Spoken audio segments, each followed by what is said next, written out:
Ayan. Hello mga kasimple, nagbabalik na naman tayo. Mayroon tayong panibagong videos na gagawin ngayon dahil po mayroon tayong unang-una sa lahat, maraming salamat sa inyo sa mga nag-support sa aking Facebook, Simple Buhay Amerika and Rene Gimbani Kufal, and of course guys sa aking YouTube channel Rene in California. Maraming salamat po sa inyo. So ito na nga guys, mayroong nagtatanong sa akin na followers ko, sabi niya, Ma'am Rene, ilang taon ka na ba sa Amerika? At kumusta ang buhay mo dyan? Ito na nga mga kasimple, dumating ako dito sa Amerika is 2020. So ano na tayo ngayon? 2023. So 3 years na. 3 years na ako dito. So 2 taon mga kasimple. Nag-start ako ng work. 1 taon kalahati, wala akong trabaho.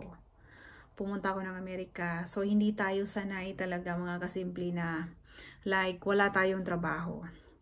Inip na inip tayo dyan kasi wala tayong trabaho. Kaya, alam nyo, pag tayo ay breadwinner sa family, parang naiinip tayo, wala tayong trabaho. Kaya sabi ko sa sarili ko, paano na to? Ayaw ko laging maghihingi kay Papangkano. Ayan. So, ang ginagawa ko mga kasimple, 1 year sobra, no? 1 year overs talaga, wala akong trabaho dito sa Amerika pagpunta ko dito. Ayan, bantay bata sa aking mga anak, full-time inahan, ganon. So, ang buhay dito mga kasimple, sasabihin ko sa inyo, kapag dito sa California kasi, ang aking asawa ay dito sa California nakatira, sa Los Angeles, ayan, LA, California, kompleto na talaga dito, kasimple nyo. So, ayan na nga. So, ito na nga, si Papangkano lang ang nagtatrabaho sa amin. Pagpunta ko dito, siya lahat ang gumagasto sa pagkain and everything guys, mga insurance. Babayarin namin sa bahay, mga bills and everything. Siyempre, sino pala ang sasalo sa iyo pagdating mo dito wala kang trabaho? Kahit ngayon wala akong trabaho, hindi naman ako nakatulong pa rin. Ganon, totoo yan siya. Kasi kunti lang naman talaga ang sahod ko mga kasimple. Bakit pa? Mayroon pa akong pamilya. Minsan binibigyan ko pa sila. Dinidivide ko yung aking sweldo. So yung sweldo ko na kabila, syempre kailangan natin ng savings talaga. So ayun na nga ang buhay dito sa Amerika. Kapag ikaw ay masisipag, sanay ka sa trabaho. Kahit anong trabaho na ina-applyan mo.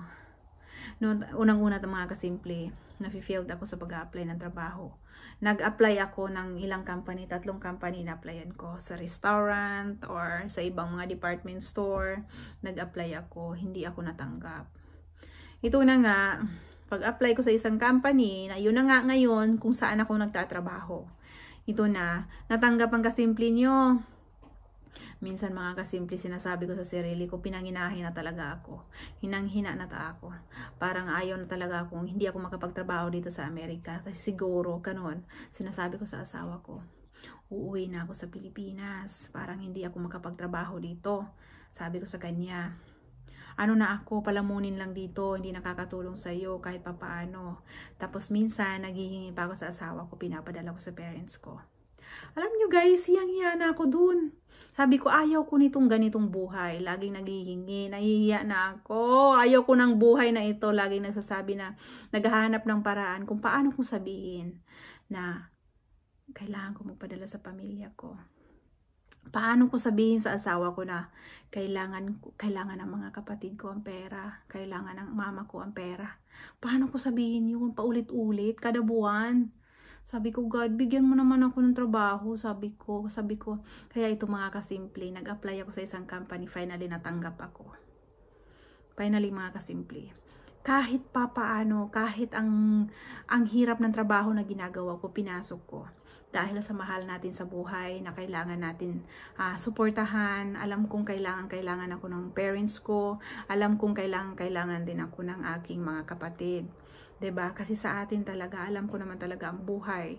So, proud na proud ako sa mga taong breadwinner sa pamilya sa Pilipinas. 'Yon.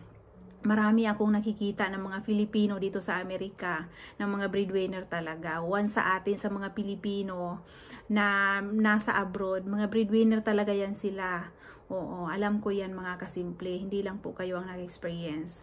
Marami pong Pilipino dito sa Amerika, pero iba-iba po ang mga na-experience nila. Oo. So, kahit kapwa natin silang Pilipino andito sa Amerika, pero iba-iba po ang mga na-experience namin. Kasi dito sa Amerika, iba-iba po ang lugar na tinitirhan.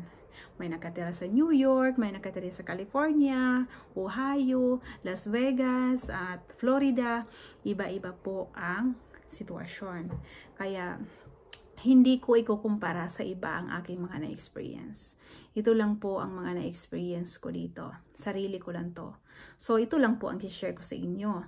So, ayun na nga, sabi ng aking followers, kapwa natin, Filipino followers, sabi niya, kumusta ang buhay dyan, Ma'am Rene? Kasi siya sa Pilipinas. So, minsan na nga tayo ay nagtatanong kapag nasa abroad yung kababayan natin, kapwa nating Pilipino nasa Amerika, sasabihin natin ay magandang buhay sa Amerika. Yes, totoo po yan, magandang buhay dito. At kailangan mo lang magsipag-sipag. Oo, tiyaga at sipag lang dito. At smart ka talaga, oo. Ako naman talaga mga kasimple, wala akong kay smart. Mahina ako sa lahat. Sa lahat ng bagay ay mahina ako. Lalo na sa pagsasalita ng English, mahina ako dyan mga kasimple. Lalo sa mathematics, mahina ako dyan. So, ang ginagawa ko na lang talaga, sabi ko, God, i-guide mo ako. Ginagawa ko lang sa sarili ko, God, i-guide mo ako. Mahina ako sa lahat. Wala akong, hindi ako smart. Kagaya ng mga kaibigan ko, ng mga may smart sila at matatalino. Ako wala eh. Sabi ko, God, i-guide mo na lang ako. So, ayan na nga guys, tinulungan ako ni God. Sabi ko, thank you. Nakatanggap ako ng trabaho. Pag-interview sa akin, natanggap ang kasimple nyo at nag-start ng job. So, ayun, tuwang-tuwa ako mga kasimple dahil ito na nga, pag makasahod tayo, di ba masaya tayo? Masayang-masaya dahil makapagpadala tayo sa Pilipinas, sa ating pamilya. O, diba, ganon, kapag tayo ay breadwinner. Ang kasiyahan natin, may trabaho at makasweldo, makapagpadala sa Pilipinas. Ganon. So, ayun na nga, ang historya dito mga kasimple, pumasok na ang mga anak ko sa school at ako mayroon na akong allow na makapagtrabaho dito. Ayan, nagpapasalamat din ako sa asawa ko na very supportive talaga ang aking kano. Si Papang Kano, napaka-supportive niya. Sobrang 1 taon na po siya naghatid sundo sa akin. Naghatid sundo sa aking mga anak. Actually guys, hindi po dito madali talaga makakuha ng lisensya. O, papaulit-ulitin ka mag-take ng exam, papaulit-ulitin ka talaga magbayad kapag hindi ka marunong mag-drive. Maraming beses na ako na failed. So ngayon, next week, mag-ano na naman ako kasi ang schedule talaga punong-puno. So di-off ko ngayon, sana bukas ako magti-take ng behind the wheel. Pero guys, walang bakante na schedule. Kaya sabi ko sa asawa ko, sunod, i-ano mo na lang ako ng schedule ko kasi gusto ko na lang talaga makakuha ng lisensya. Kawawang-kawawa ang mga anak namin. Alas 11 ng gabi, alas 10 ng gabi, sumusundo sa akin kasama ang Papang Kano. Minsan, naano na lang namin, naiiwan.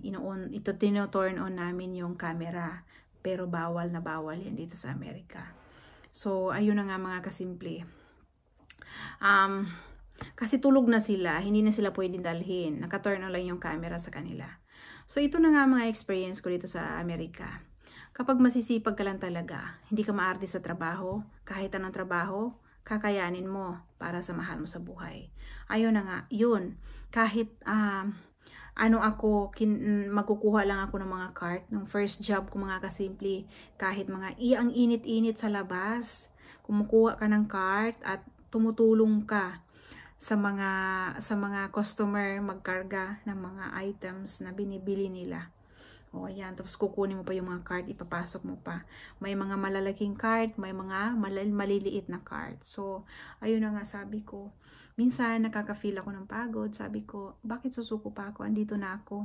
So, mayroon tayong mga kasimple na nangingina na ako. Sabi ko, bakit panginginaan pa ka pa ng loob na nagkahanap ka nga ng trabaho? Ito ang gusto mo na magkatrabaho dahil mayroon kang susuportahan, diba? Kasi nahihiya na ako sa Papang Kano maghingi talaga. Si Papang Kano naman, magbibigay na naman yan siya. Pero tayo na ang mahihiya mga kasimple dahil hindi na lang talaga ang asawa ko. Siya lang dito ang lahat bumabayad. Oo. Siya lahat ang bumayad ng gastos namin. Kaya sabi ko, nahihiya na ako. Mahiya na ako sa asawa ko. Gusto ko nang magkatrabaho kahit na alam ko masakit sa loob ko na ayaw kong iwan ang anak ko. Gusto ko silang nandito ko sa bahay pagdating nila galing school. Masakit yun sa mga nanay, mga kasimple, na wala ka sa bahay pagdating ng mga anak mo. Ang gusto-gusto ng mga anak mo is ikaw ang maabutan sa bahay, hindi ang tatay. Oo. So ano nga ito? Si nanay wala sa bahay. Kapag dumating ang mga anak ko dito sa bahay, wala ako. Kaya masakit sa akin yun. Pero tinitiis ko, mga kasimple. Sabi ko, balang araw, kakasama ko kayo dito sa bahay. Hindi na si mami magtatrabaho. Ayun lang, mga kasimple, ang story ko. So mayroon pa tayong next video nito. Diba? So, breadwinner sa pamilya, mga kasimple, kailangan talaga. Kailangan ko yan. Oo, kailangan natin. Diba? Tayong mga Pilipino na nag-abroad, na nakatira sa ibang bansa. Alam ko talaga yung feeling natin na pag mayroon tayong mga kapatid, nanay sa Pilipinas na sinusuportahan natin. Oo, ganun lang, mga kasimple. Yun lang mga experience ko dito. So, mayroon pa tayong next, ito pa yung katanungan talaga. Ang buhay dito sa Amerika, maganda talaga. So, sipag at tiyaga lang, hindi ka maarte sa trabaho. Ganun lang. Yun lang na experience ko dito, guys. Sa 2 years ko dito, 3 years, yun lang. So, ayan, masaya lang ang buhay namin mag-asawa. Minsan nga nag-aaway. Normal lang yan, mga kasimple, nag-aaway. Oo. Walang pamilya nga hindi nag-aaway. Kaya ayun, yun lang mga na-experience ko dito. So, next na naman, mayroon ba tayo mga katanungan, sasagutin natin. Maganda dito sa Amerika. Totoo yan. Sipag at tiyaga lang, mga kasimple, at hindi maarte sa trabaho. Mabubuhay ka talaga. Ayan, yun lang. Next time na naman, mga kasimple. Bye-bye. Thank you.